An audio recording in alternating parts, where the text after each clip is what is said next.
Welcome everyone to my review of IDW Sonic issue 32. Yes, this issue came out 1 week after issue 31. We're playing catch up, folks. In fact, preview pages for issue 32 popped up prior to issue 31's release. It's funny considering I talked about this sort of thing in my latest update video. Also, this issue was very close to getting delayed. Some digital outlets had it scheduled for September 30th, 1 week after its scheduled release date. However, physical copies were at the comic shops on schedule. To make a long story short, things were ironed out, and now it's available both physically and digitally. Anyway, issue 32. This is the second and final part of the overall Metal Virus Saga epilogue. Spoiler time! Where we last left everyone, Sonic is currently in Blaze's dimension and has amnesia, all thanks to meddling with the Warp Topaz. Meanwhile, on Sonic's world,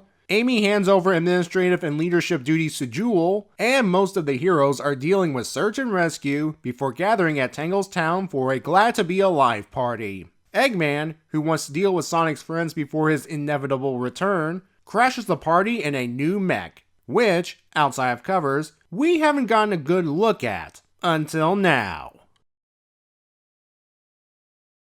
So here is Eggman's mech, a giant version of Omega's body with Omega himself wired into the chest area. Eggman's pleased that many of Sonic's friends are gathered in one place. It makes it so much easier for him to kill them. Among the heroes, there is some confusion on who's in charge. Amy handed things over to Jewel, and Jewel is not an expert in Eggman-related combat. Thankfully, Vector is. He takes control of the situation and instructs Tails to do some hacking, have the Flyers head over to the cockpit, and get everyone else to concentrate on the legs. During all this, the Babylon Rogues decide to split town, but not before taking another go at the Mineral Museum, only for it to be completely empty. It's all thanks to Rouge beating them to the punch. She was checking out the museum during the party last issue.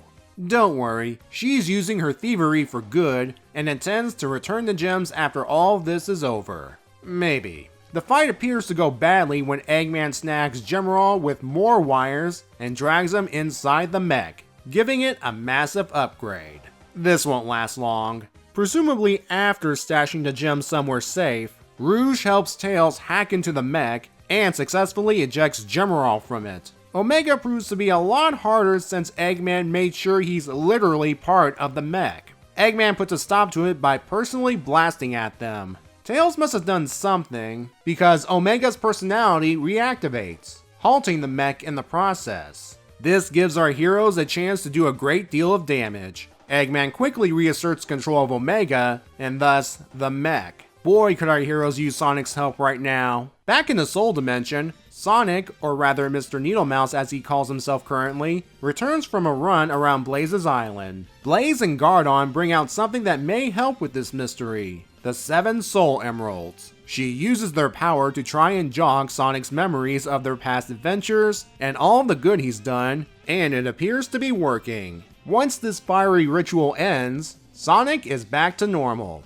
I knew this thing would be quickly resolved, but then again, it is Sonic the Hedgehog. After regaining his memory, Sonic says everything on his world is fine thanks to him and Silver, and asks Blaze to send him home.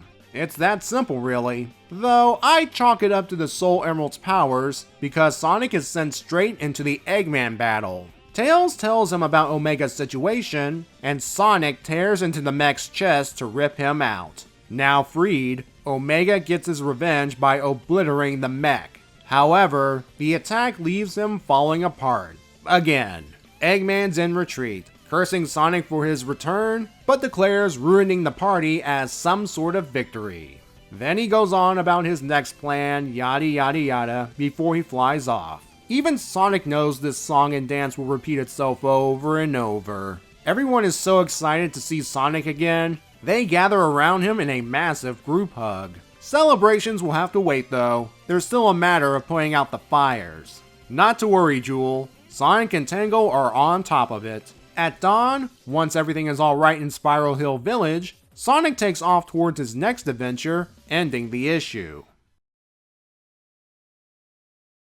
I told you there was a very high chance Sonic would regain his memory and return home by the end of the issue. Because of this, and the fact that he's a main character, I wasn't as disappointed the Mr. Needle Mouse situation was resolved swiftly. The one thing I wished would happen is a montage of Blaze interacting with Mr. Needle Mouse prior to her breaking out the Soul Emeralds. I'm sure there are a number of you who are disappointed at this wasted potential, but given some things I'll mention momentarily, it'll make sense. Perhaps it could be explored in a future annual? From what we do see over the past couple of issues, the Mr. Needle Mouse situation is an abridged version of the Mr. Tinker situation. A main character messes around with a non-emerald magic stone and winds up in some out-of-the-way location with amnesia. They retain their basic skills, and eventually, someone familiar with the main character helps them regain their true self. Admittedly, Blaze's method is more benign than Starline's. It's always great to see Blaze. While she may never know the circumstances of Sonic's arrival, she's still determined to help her friend get home. Perhaps it's best she doesn't know about the Metal Virus situation. The danger has passed, and revealing what happened recently on Sonic's world may have her wonder what she could have done to help. She did help in another way by sending Sonic, again with guidance from the Soul Emeralds presumably, straight into the conflict between Eggman and their friends. Amy might have had good intentions in showing Jewel what she needs to do before handing over the reins, but perhaps she should have included a primer for Eggman attacks. I'll cut Jewel some slack here. However, it's still embarrassing that two 6-year-olds have more experience fighting Eggman.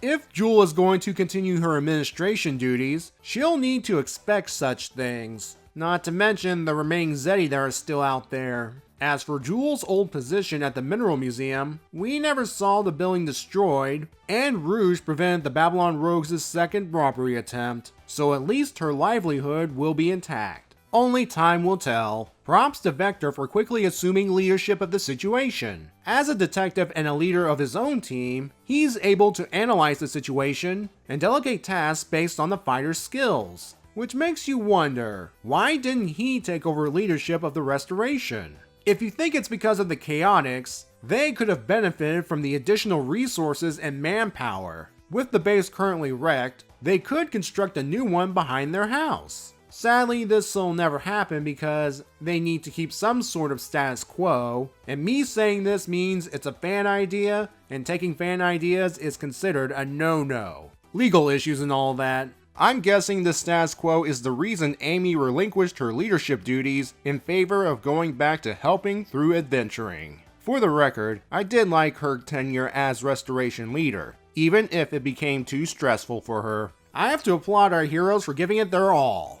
It seemed for the moment that they could have destroyed Eggman's mech through sheer attrition. And give Eggman some credit. He was pulling out all of the stops himself, even bringing out a blaster to personally shoot at everyone. Sonic's timely arrival turned things around, but I do like that it was Omega, after being freed, that finished off the mech. Yeah, he was breaking apart after some overclocking, but at least he's in a much better state than he was a couple of issues earlier. After all, if General can come back after having a hole punched through the chest, fixing Omega should be a piece of cake, right? Right?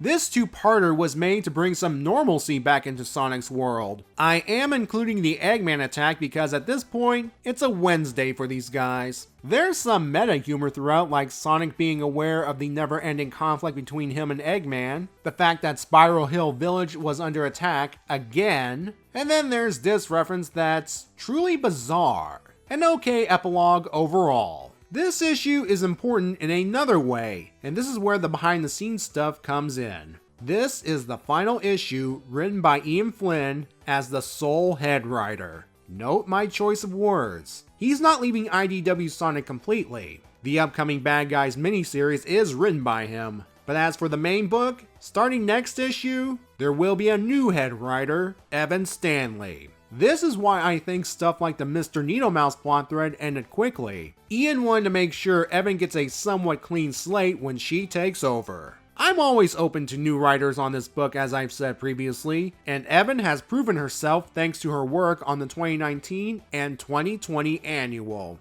Ian Flynn will return to the main book someday. So the question is, will there be a conflict of interest? No. unlike, say, Archie Sonic, where multiple writers try to override each other's ideas, Ian and Evan will be collaborating on the overall plot, and Ian will build off on Evan's work. Communication among ascended Sonic fans for the win. Still, I feel like I should say something to the guy who's written Sonic comics for about 15 years. Oh geez, I'm old. He may not have been the perfect writer. In fact, I pointed out some flaws throughout my reviews, and he was bound to certain guidelines provided by Sega. However, I still consider him, in my opinion, to be one of the best writers of the Sonic comics. There is a sense he really enjoys his work in many of his tales, and his love of the fandom shows through how he writes the characters, the numerous references, and so on and so forth. With that, I salute you, good sir. Enjoy this small breather from Sonic-related material. Concentrate more on things like working on an officially licensed encyclopedia for Sonic's 30th anniversary. Anyway, come back next time for Evan Stanley's first outing as head writer as we head off to the Chow races. See you then.